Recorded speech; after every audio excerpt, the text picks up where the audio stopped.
ये पक्की बात समझ लीजिए कि जिसको आप सहयोग करेंगी, अधिक से अधिक जिसको आप प्यार देंगी, सम्मान देंगी, दुलार करेंगी, वही ऐसा आचरण करेगा कि आपका हृदय जलेगा। अगर आप सम्मान और इज्जत चाहती हैं तो परमार्थ पे फिर चलना बड़ा कठिन हो जाएगा, क्योंकि संसार प्रतिकूल व्यवहार करता है। हमको हंस के प्रतिकूलता को टाल करके आगे बढ़ना है। जैसे एक कठपुतली नाच रही है तो अज्ञानी जीव कठपुतली को बुरा भला कहेगा, लेकिन जो विवेकी पुरुष है, जानने वाला है, वो कठपुतली को दोष नहीं देगा, उस नचाने वाले को। वाह यार, क्या कलाकार है नचाने वाला। तो हमारे भगवान 3 प्रकार का नाच नचा रहे हैं पूरे जगत में, सतोगुणी, रजोगुणी और तमोगुणी। अगर हम अपने हृदय को निर्दोष करना चाहते हैं तो दूसरों में दोष दृष्टि ना देखें। अगर हमें दोष दृष्टि दिखाई देती है तो तत्काल हम उसको प्रणाम करें। भगवान, आप इसके भी हृदय में विराजमान हो। मेरे अंदर जो दोष दृष्टि देखने की प्रवृत्ति है, नाथ, इसको नष्ट कर दो।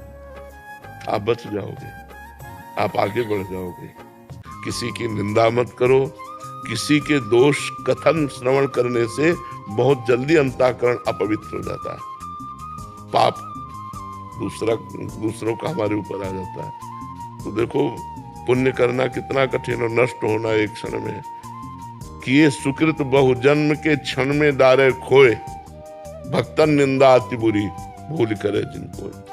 100 रुपया जैसे ब्याज का ले लो ना, और जमींदार लोग नहीं, ब्याज के ऊपर ब्याज, ब्याज के ऊपर ब्याज, और जब जमा करने जाओ तो पता चला 10,000 रुपया, और अगर फिर चूक गए तो 20,000 रुपया, फिर तुम्हारी खेती ले लेंगे। ऐसे ही कर्म है, छोटा सा कर्म, पाप कर्म, वो ब्याज पर ब्याज, ब्याज पर वो भयानक रूप बन करके जब बम की तरह गिरता है तो धज्जियां उड़ जाती हैं, शरीर की धज्जियां।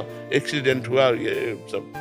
जैसे एक बबूल का पेड़ है, इतना बड़ा उठा तो आप ऐसे मसल सकते हो, लेकिन जब बड़ा पेड़ हो गया तो इतने इतने बड़े कांटे, फिर वो कुल्हाड़ से भी काटने में होश खराब हो जाते हैं। ऐसे पाप कर्म है ना, अभी उठा तो आप मंत्र जप, नाम जप, अनुष्ठान के द्वारा उसको नष्ट कर सकते हो। नष्ट हो गया, खत्म हो गया।